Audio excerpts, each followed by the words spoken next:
70 রানে 8 উইকেট পড়ার পরে আরো 71 রান তুললো 9, 10, 11 নাম্বার ব্যাটার।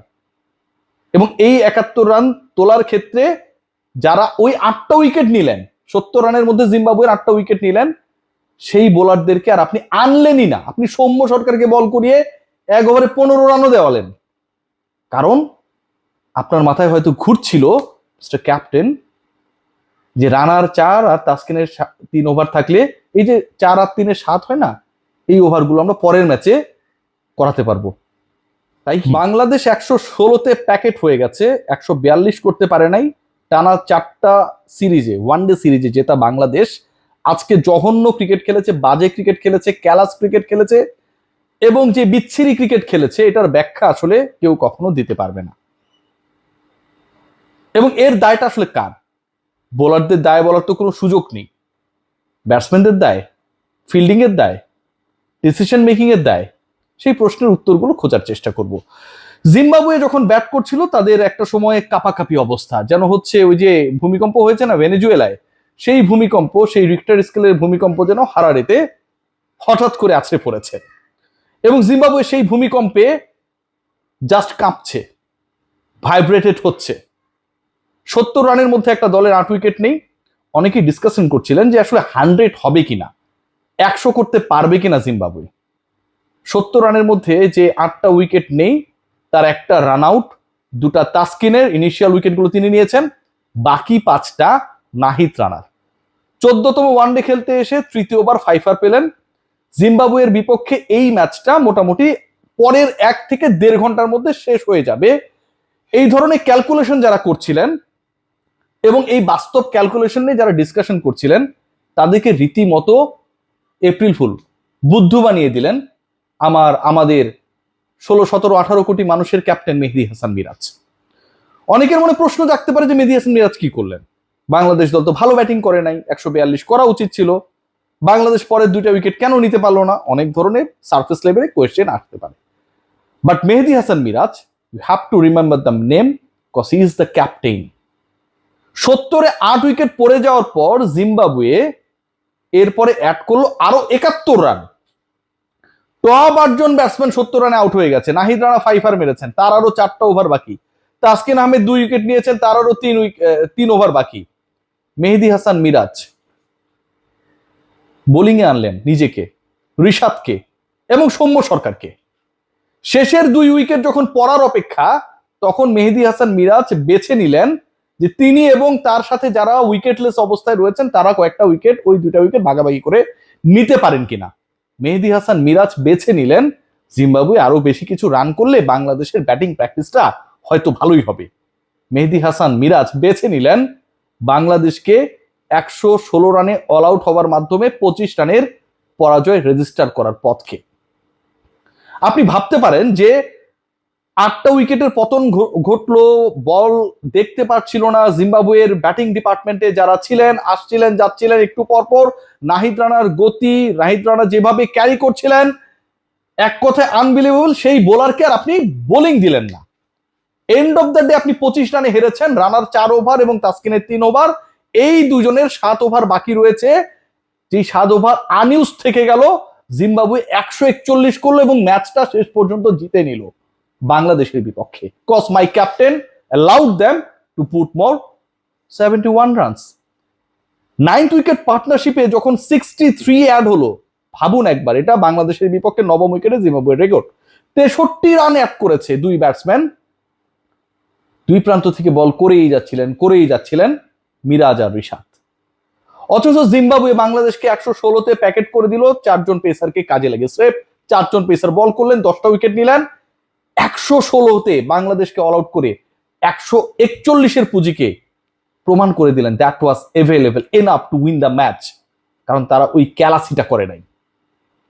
তদন্ত হওয়া উচিত না? কারণ দর্শন উচিত না? অবশ্যই উচিত। টানা 4টা সিরিজ আপনি জিততেই পারেন, জিম্বাবুয়ের বিপক্ষে আপনি হারতেই পারেন, কিন্তু এই যে জঘন্য ক্যাপ্টেন্সি করে বাংলাদেশ এভাবে পচে গেল রীতিমতো। এর আগে টেস্টে বাংলাদেশ পচেছে, জিম্বাবুয়ের এগেনস্টে 2.5 দিনে হেরেছে, ইনিংস ব্যবধানে হেরেছে। ওয়ানডে শুরুটা করলো বাংলাদেশ 116তে প্যাকেট হয়ে। বাংলাদেশ দলের সিলেকশনে ইয়াসির চৌধুরী রাব্বি উল্কার মতো, হ্যালির ধূমকেতু তো আর অনেকদিন পর পর আসে, 75 না 76 বছর পর পর। রাব্বি হুট করে চলে এসেছে, হ্যালির ধূমকেতু থেকেও তার আগমনটা অনেক বেশি আমার কাছে মনে হয় তড়িৎ, দ্রুতগামী। তামিম ইকবালের বাংলাদেশ ক্রিকেট বোর্ডের নতুন প্রেসিডেন্টের নতুন টেনিউরটা শুরু হয়েছে এইসব লক্কর চক্কর দিয়ে। তামিম ইকবাল আমার এই কন্টেন্ট দেখলে, অথবা যারা কন্টেন্ট দেখে তাকে ইনবক্স করবেন, তাদের হয়তো মেজাজটা খারাপ হতে পারে, but this is the reality Mr President. Cricket অপারেশনসের দায়িত্বে আপনি, এই জবাবদিহিতার দায়িত্বে আপনি, দেখেই তো এদেরকে দায়িত্বশীল করবেন এবং প্রত্যেকটা জায়গায় অ্যাকাউন্টেবল করবেন। সিলেক্টর চাইলেই দল দিয়ে দিতে পারে, ইচ্ছা যা হলো হয়ে গেল। সিলেক্টরস কল বলে একটা কথা থাকতে পারে, আপনি বলতে পারেন যে মনে হয়েছে হাবিবুল বাশার সুমনের একটা তিনি পিক করবেন, বা সেই মানুষটা নিশ্চয়ই ফ্রম নো হায়ার হতে পারে না। From no higher performer Yasir Chowdhury Rabbi দলে ঢুকে যায়। মেহেদী হাসান মিরাজরা আজকে যে কাজটা করলো, মেহেদী হাসান মিরাজরা না, দুঃখিত, মেহেদী হাসান মিরাজ ক্যাপ্টেন আজকে যে কাজটা করলো, 70-এ 8 উইকেট পড়ে যাওয়ার পর তাকে বোলিং করতেই হবে, এবং তাসকিন এবং নাহিদ রানা যে 7 ওভার বাকি ছিল, এই 7 ওভার আমরা পরের দিন করাবো। চিন্তা ভাবনাটা অনেকটা এরকম যে আজকে যদি আমরা কিছু ওভার বাকি রাখতে পারি, সেই ওভারগুলো পরের দিনে পরের ম্যাচে করানো সম্ভব হবে, এবং সেই ক্ষেত্রে আমরা জিম্বাবুয়ের উপর প্রেসার ক্রিয়েট করতে পারবো। বাংলাদেশ যেভাবে এই ম্যাচটা হারলো না, এটা আসলে কোনো কিছুর সাথে তুলনীয় না, জাস্ট জঘন্য, জাস্ট জঘন্য। ক্রিকেট অপারেশনসের চেয়ারম্যানের দায়িত্বে থাকা বোর্ড প্রেসিডেন্ট তামিম ইকবাল, আপনাকে এই প্রত্যেকটা জায়গায় যারা যারা এই ঘটনাগুলো ঘটাচ্ছে এবং এর সাথে জড়িত অ্যাকাউন্টেবল করতে হবে। বাংলাদেশ হুট করে এত জঘন্য দল হয়ে গেল, টেস্টে যে জিম্বাবুয়ের বিপক্ষে গিয়ে ইনিংস ব্যবধানে হেরে গেল।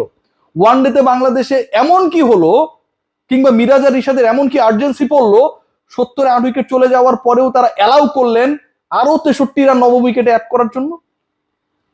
ওই পার্টনারশিপটা তো যখন 10-20 রান হয়ে গেছে, তখনই ভাঙার জন্য আবারও নাহিদ রানাকে কল করা দরকার ছিল, তাসকিন আহমেদকে কল করা দরকার ছিল।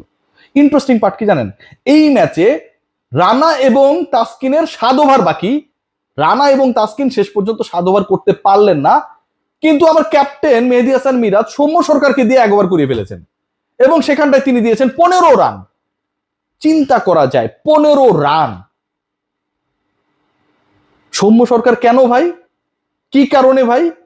বাকিরা ফেল করেছে, বাকিদের বিপক্ষে অন্য ব্যাটাররা, জিম্বাবুয়ের ব্যাটাররা খুব সাকসেসফুল হচ্ছিল, রানাকে বেদম পিটাচ্ছিল, তাসকিন প্রপার লেন্থে বল করতে পারছিলেন না।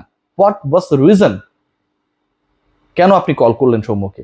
ওই 15টা রান ওই সিচুয়েশনে, যেই দল 70 রানে 8 উইকেট হারায়, 1 ওভারে সেই দলের 9 নম্বর 10 নম্বর ব্যাটার 15 রান তুলে ফেলে। জঘন্যতম পরাজয়। বাংলাদেশের ক্রিকেট নিয়ে জাস্ট মস্করা চলছে। কখনো তারা সেলিব্রেট করছে ব্রাজিল জিতেছে, আর্জেন্টিনা জিতেছে, হ্যাঁ, কখনো তারা ইনিংস ব্যবধানে হারছে, যেগুলো খুব আনইউজুয়াল।